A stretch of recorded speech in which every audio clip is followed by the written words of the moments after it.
Welcome to the Deep Dive. So today we are unpacking a modern devotional reflection dated April 8, 2026, and we are pairing that with the ancient text of Psalm 91. Yeah, which is a pretty profound combination to look at. It really is. I mean, our mission here is basically a deep dive into why humans are just so obsessed with finding, true security, and what happens when our expectations of safety kind of just crash into harsh realities. Right, because it frames this discussion around how a thousands of years old scripture intersects directly with our very modern everyday anxieties. Things like getting into a traffic accident or walking alone at night. Okay, let's unpack this, because I think there's a great analogy here.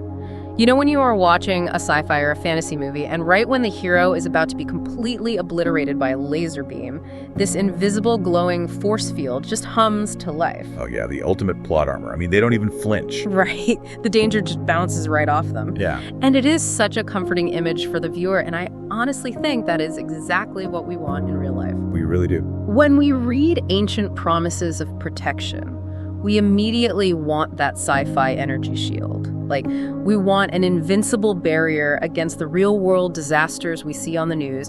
We instinctively treat spiritual protection like a high-tech defense system. Exactly. And because we crave that sci-fi force field so much, reading Psalm 91 today can actually be incredibly jarring. What's fascinating here is how bluntly the modern reflection addresses that exact fallacy. Yeah, it really does not hold back. Not at all. It refuses to sugarcoat reality just to make you feel better. Yeah. I mean, it explicitly points out that believers are not automatically spared from danger. Right. It knows that people of faith could be exposed to severe disasters, they suffer greatly, and tragically, they can even lose their lives.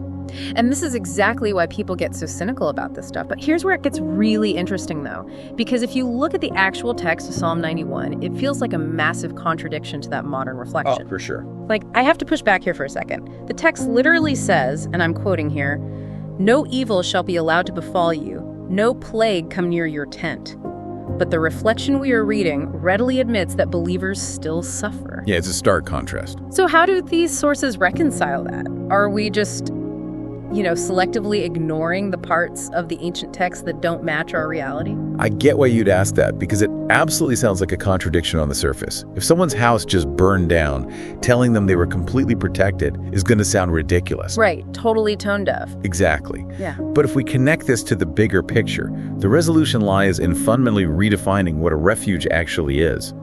True security, according to this emphasis, isn't about physical control or establishing absolute immunity to the world. It is about dwelling under the shadow of the Almighty.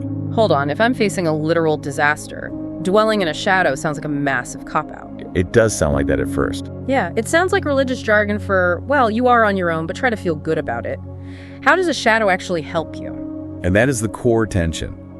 Psychologically, when we expect a force field and we get hit, the secondary trauma is the feeling of absolute betrayal. We think the universe has abandoned us. Wow, yeah, that makes sense. The text mentions the terror of the night and the arrow that flies by day. Notice those threats are still flying. The darkness is still there. So the danger hasn't actually stopped. Right. But if you redefine the shadow not as a concrete bunker that blocks the arrows, but as a medic on a battlefield, it changes how you process the trauma. You aren't immune to the arrows, but you know you aren't bleeding out alone. Oh, I see. So it's really about shifting the expectation entirely. Like, if I expect an invisible shield, every hardship is proof of failure. Exactly. So think of it less like an energy shield and more like a heavy-duty shock absorber in a car. You are still driving over the potholes. Yes. The terrain is rough and the car is going to shake violently, but the suspension keeps the axle from snapping entirely. That is a perfect way to look at it. The refuge offers grace and salvation right in the middle of the pain, rather than magically erasing the hardship entirely. It is presence, not absence.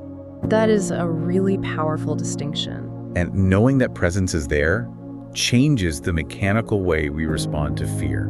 Because panic comes from feeling isolated in the danger. Endurance comes from knowing you are anchored. So what does this all mean? It means that true protection for you is really about endurance and finding a spiritual refuge. It is not about waiting for a magical, invisible barrier to block out life's harsh realities. Right.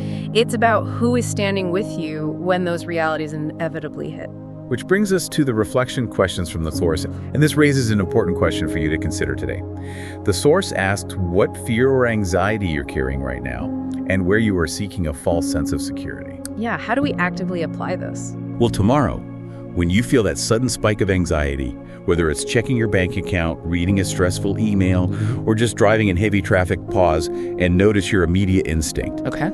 Are you praying for a magical force field to instantly solve the problem and make the traffic disappear? Right. Or are you looking for the shock absorber to get you through a bumpy ride? Test it out and see which mindset actually lowers your heart rate.